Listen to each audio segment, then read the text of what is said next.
ပြောဆိုရင်အဲ့မှာကြည့်မင်းကောင်းရတာအမဒါဂျပန်မှာဆိုတော့အိမ်မှာထက်ရင်တောက်ခါနေအမတွေ့လား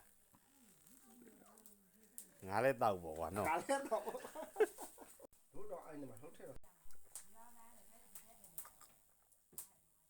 ဟိုနက်ကလည်းဝါလို့ဖွဲ့တယ်ကျွန်တော်လည်းဖွဲ့တယ်ကောင်းတယ်ပြောရင်ကိုကျော်ဆိုရင်အဲ့မှာတော့ချက်ကလေးရလို့အမ6လောက်ကြီး6လောက်ကလေးမဲလို့တော့ချက်ကလေးတကောင်ရလို့အမချစ်နေတာချိုင်းရည်လေးနဲ့မြည်ပေါ့ကွာနော်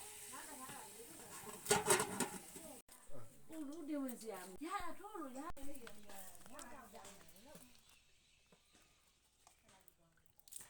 ကျော်ဆိုရင်အဲ့မှာမင်းကောင်း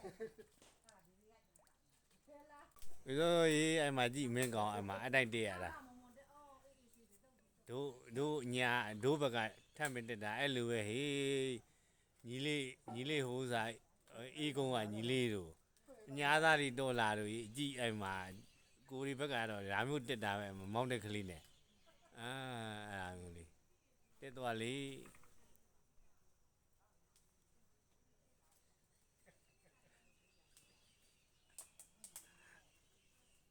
အမကြီးအကောင်အတိုင်းပဲအမကျွတ်ကျင်နေပြီအမရွာမှာပြောနေပြီအမင်းကောင်အမမင်းကောင်ဆွဲရိုက်ထားတာအမ